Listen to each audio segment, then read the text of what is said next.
Good morning students. आज हम political science का फर्स्ट लेसन राष्ट्र निर्माण की चुनौतियाँ के बारे में पढ़ेंगे। आप लोगों ने 11वीं क्लास में राष्ट्र के बारे में पढ़ा था। उसके मुख्य तत्व कौन कौन से थे, राष्ट्र राज्य में अंतर, कई टॉपिक हम लोगों ने पढ़े थे। राष्ट्र क्या होता है? राष्ट्रीय निर्माण एक ऐसी प्रक्रिया, एक ऐसी भावना है जो किसी देश के लोगों को, एक समुदाय के लोगों में एकता की भावना पैदा करती है।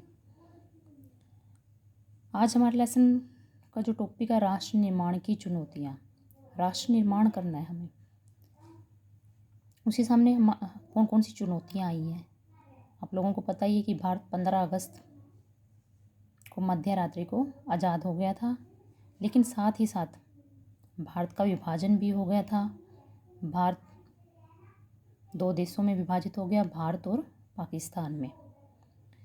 पंडित जवाहरलाल नेहरू भारत के पहले प्रधानमंत्री बने थे और उन्होंने 15 अगस्त 1947 को ही लाल किले की प्राचीर से एक भाषण दिया था और जिसका नाम था भाग्यवधू से चिर प्रतीक्षित भेंट, या ट्रिस्ट विद डेस्टिनी के नाम से भी उसे जाना जाता है।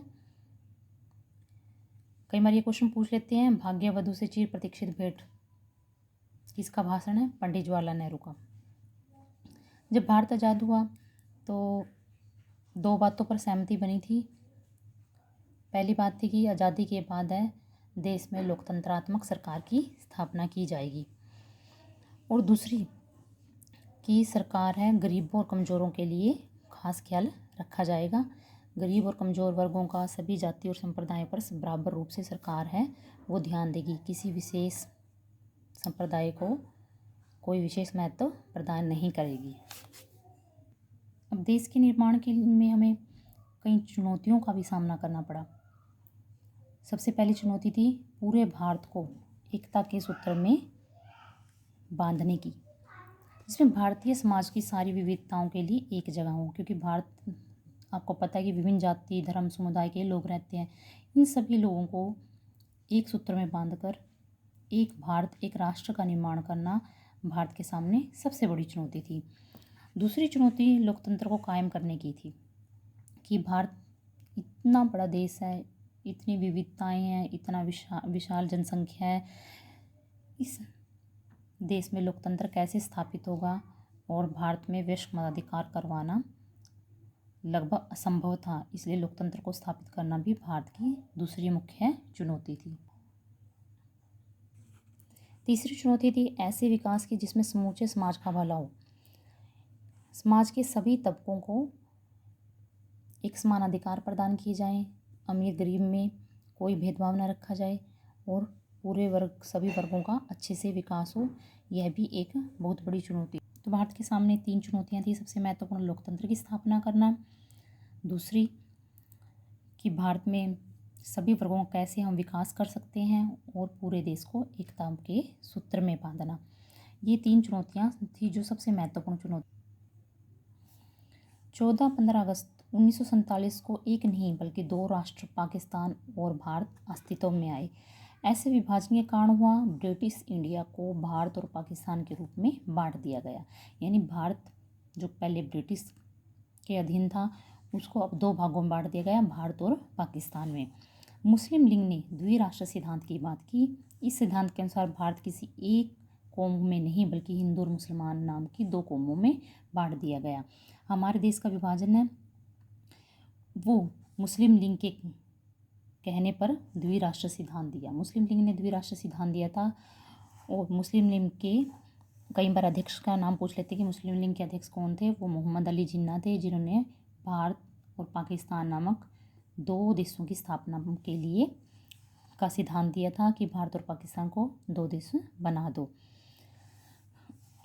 मुस्लिम लीग ने मुसलमानों के लिए एक अलग देश यानी पाकिस्तान की मांग की थी। कांग्रेस ने द्विराष्ट्र सिद्धांत तथा पाकिस्तान की मांग का विरोध किया था, लेकिन हमारी उसमें कांग्रेस पार्टी ने द्विराष्ट्र सिद्धांत का विरोध किया था, क्योंकि वे नहीं चाहते थे कि भारत और पाकिस्तान का विभाजन हो जाए। विभाजन की प्रक्रिया, फैसला हुआ कि जब तक जिस भूभाग को इंडिया के नाम से जाना जाता है उसे भारत और पाकिस्तान नाम के दो देशों के बीच में बांट दिया जाएगा। यानी भारत का विभाजन अब दो देशों में कर दिया गया है। तय किया गया है कि धार्मिक बहुसंख्यक को विभाजन का आधार बनाया जाएगा। यानी भारत का विभाजन है वो धर्म के आधार पर किया जाएगा। भारत के जो भाग थे जहाँ पर हिंदू बहुसंख्या में थे उन्हें भारत में रख लिया गया, और जहाँ पर मुस्लिम बहुसंख्या में थे उन्हें पाकिस्तान का क्षेत्र मान लिया गया था। जिन इलाकों में मुसलमान बहुसंख्या में थे इलाके पाकिस्तान का भूभाग बन गए और शेष हिस्सा भारत कहलाया। एक इलाका पश्चिम में था तो दूसरा इलाका पूर्व में था।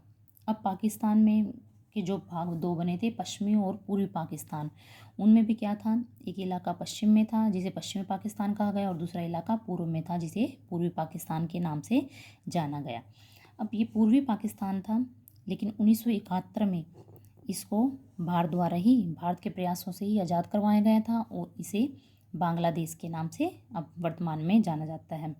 ऐसा कोई तरीका नहीं था कि इन दोनों इलाकों को जोड़कर एक जगह कर दिया जाए कि ये दोनों इलाके अपनी भौगोलिक स्थिति के आधार पर भी दूर दूर थे, इसलिए इन इलाकों को एक नहीं किया गया, इसलिए इनके अलग अलग ही रखा गया पूर्वी पाकिस्तान और पश्चिमी पाकिस्तान के नाम से। इसे देखते हुए फैसला लिया गया कि पाकिस्तान में दो इलाके शामिल होंगे, यानी पश्चिमी पाकिस्तान और पूर्वी पाकिस्तान। खान अब्दुल गफ्फार खान पश्चिमोत्तर सीमा प्रांत के निर्विवाद नेता थे। उन्हें प्रसिद्धि सीमांत गांधी के रूप में थी।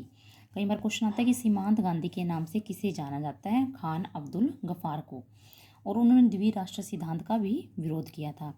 उनकी आवाज़ की अनदेखी कर दी गई। पश्चिमोत्तर सीमा प्रांत को पाकिस्तान में शामिल कर लिया गया था, लेकिन खान अब्दुल गफ्फार की बात को नहीं माना गया और पाकिस्तान को भारत से अलग कर दिया गया। इसी समस्या से जुड़ी हुई चौथी विभाजन की सबसे अबूझ घटनाएं अल्पसंख्यकों की थी। सीमा के दोनों तरफ ही अल्पसंख्यक थे। अब भारत में मुस्लिम लोग थे वो अल्पसंख्यक में पाए जाते थे, और पाकिस्तान में हिंदू लोग हैं वो अल्पसंख्यक में पाए गए थे, इसलिए दोनों ही देशों में अल्पसंख्यकों की समस्या थी। अब मुख्य समस्या यह बनी कि इन अल्पसंख्यकों को उनके अपने अपने देश में कैसे पहुंचाया जाए। इन लोगों ने पाया कि हम तो अपने ही घरों में विदेशी बन गए। अब अल्पसंख्यक लोग हैं उनको बोल दिया गया कि वो अपने अपने देश में चले जाएं, कि मुसलमान लोग हैं वो पाकिस्तान चले जाएं भारत को छोड़कर, और पाकिस्तान में जो हिंदू लोग हैं वो भारत चले जाएं। तो ये लोग अपने आप को अपने घरों में ही विदेशी मानने लगे। जिस ज़मीन पर वो उनके पुरखे सदियों से आबाद रहे उसी ज़मीन पर वे विदेशी बन गए थे। अब वो विदेशियों जैसा व्यवहार उनके साथ होने लगा था। ये सब था भारत के विभाजन की प्रक्रिया की भारत का कैसे हुआ, शरणार्थियों ने किन किन समस्या, जो अल्पसंख्यक लोग थे उन्होंने किन किन समस्याओं का सामना किया। अब इस विभाजन के परिणाम क्या निकले। सन 1947 में बड़े पैमाने पर एक जगह के आबादी है वो दूसरे जगह पर जाने के लिए मजबूर हो गई। आबादी का स्थानांतरण आकस्मिक अचानक हो गया, कोई योजना नहीं थी और बिल्कुल समस्याओं से भरा हुआ था। मानव इतिहास में अब तक का ज्ञात सबसे बड़ा स्थानांतरण था। सबसे बड़ा स्थानांतरण मतलब लोग एक स्थान को छोड़कर दूसरे स्थान पर जा रहे हैं। धर्म के नाम पर